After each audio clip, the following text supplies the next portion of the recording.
the first time they showed us off, you could just kind of see from everybody's face how impressive it was and how much this moment meant. What does it feel like to take on this role? This is a huge role, huge fandom.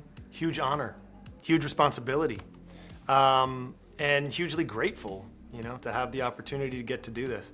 From the moment I got cast, I could feel from, you know, the online chatter, etc., how much it meant to people, how much the Halo universe meant to people, and how much the character means to people. There's a sense of ownership you have over the Chief. We all have, because when you play the game, you're playing as him, you know? Yeah. So I definitely feel that sense of responsibility to make it right, not just for Halo fans, but to expose this universe that I've fallen so deeply in love with to people who have never played the game, you know, and show them all why we love it so much. It feels like a big responsibility, but one that gives me a lot of, I'm really excited to see what the fans make of this. I think that apprehensive as well, but also like really looking forward to putting something out there that has been waited on so patiently for so long. Similarly, I'm very intrigued to see what people who have been devoted to the game for 20 odd years, I mean there's different generations even at this point of people who love the game, to see how they receive it. But I'm pretty confident. We were pretty protected by 343. We all went to boot camp. We learnt about the canon, and we learnt the parts of our story that were and weren't in it, and what we're gonna use. I mean, I think Steve was talking earlier on about seeing a character that was once mentioned and bringing it back into the show and sort of expanding upon, you know, that story and playing with it a little more. And so I think we'll end up getting more and more creative around the storylines, because you have to, because TV's just a completely different medium. Mm-hmm. But I think with our sort of 8-9 episodes, we will cover a lot of ground. People won't be disappointed.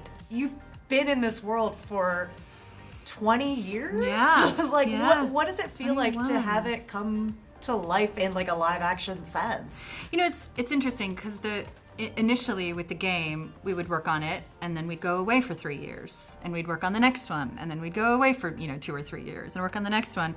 And then we started doing performance capture and we'd spend more time on it. And every time I come back to this character, it's a gift to explore more, to discover who she is, to get more in depth with it.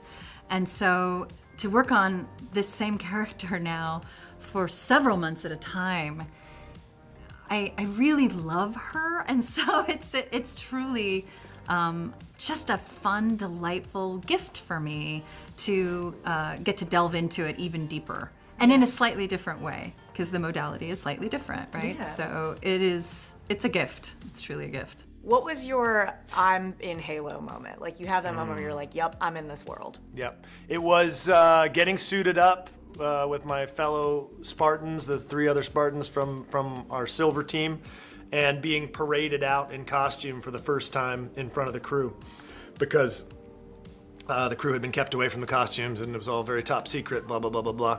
So the first time they showed us off, you could just kind of see from everybody's face how impressive it was and how much this moment meant, because there were so many people that were involved in this show long before me and have been trying to get it off the ground for so long. So to see that it was finally happening and that it looked so impressive and authentic and real, I think was the moment. Yeah. The moment of takeoff. I think it was like maybe the first day when that whole blood splatter scene happened. I think that was the first day, and I had to do costume changes. Yeah, but I was so nervous. Like, I was so jittery the first few days, but slowly as time passed, I just kind of focused on like, okay, I just got to serve the story, do Quan good, and I just kind of focused in on that, and then everything else fell into place. When you found out you were cast, what was that moment like? I was gonna ask her that.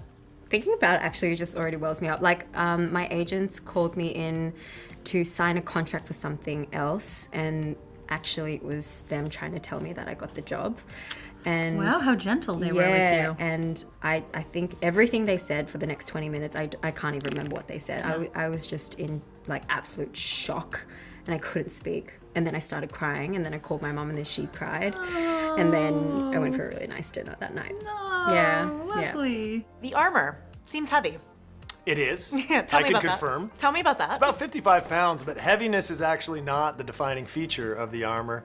It is the fact that it makes you almost entirely immobile and incapable of movement.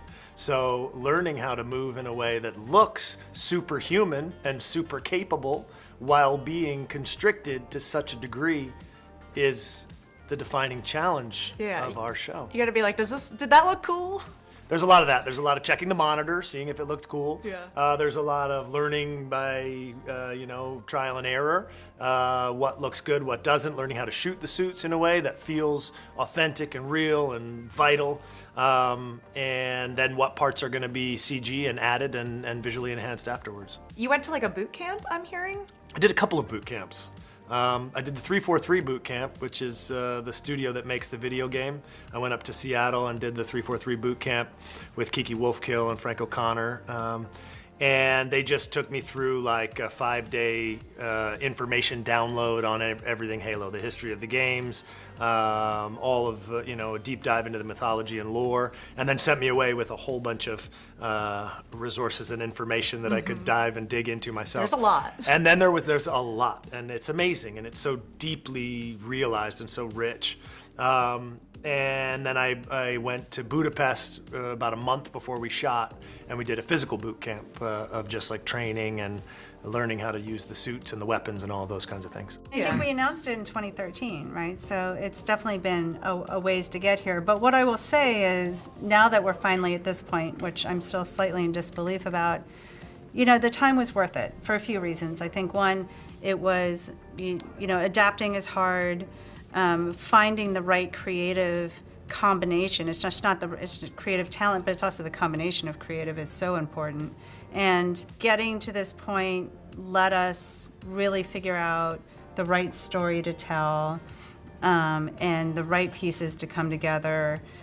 So I think in a way it was a blessing in disguise. I think if we had somehow pulled off doing this like super quickly, it wouldn't have been, I think, as thoughtful as we hoped it would be. And for us, the goal wasn't, we just want Halo on television. For us, the goal was, we want to tell this really interesting character story about the Master Chief and John, and we want to build out this universe in a way that delights fans, but also introduces Halo to a new audience. And that took a lot of time to figure out. I started in traditional television where you had to crank out episodes very quickly to get them on the air and tried to do the best we could to make them as good as possible. But with Halo, we had a chance to make every episode bespoke and handmade, really make each one like a feature film. That takes time and takes a lot of learning, a lot of trial and error. And so doing a show this big, you think certain things are going to be difficult, they end up being easy, and the things you don't expect are hard. And it was a long journey, just even from the time I started 3 years ago. And then in the middle of it, COVID comes, we get sent home for 6 months, and we use that 6 months to, okay, what have we learned so far?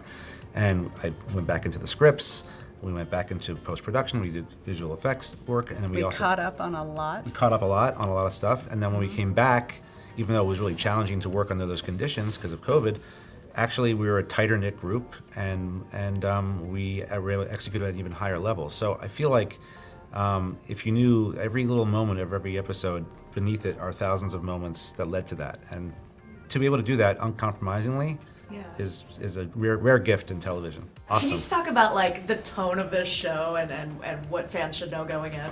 I think from a Halo perspective, right, Halo's always been sci-fi, epic scale, but also very human, relatable stories, right? And so I think we're able to open and really expressing the world and expressing it in a relatable way, right? You're seeing people, you're seeing everyday things, and then we do sort of very quickly get into the action adventure that is a huge aspect of Halo. And hopefully as the episodes play out, you also start to get that character journey that really is the center of the season. Yeah, I think she said it great. I mean, it's just the idea of easing the audience in a little bit so that you're told you're seeing real people, and you're also hearing about the Spartans before you see them, and you're hearing about what they can do. And so it kind of catches you up to the gamers in a small way who know the game. And then you think you know them because you heard a little bit about them, then you meet them, and then you learn actually really more about them in a way. So it sort of lets you, it teases you, brings you in, and then opens the door for you actually to go under the hood and learn about these characters.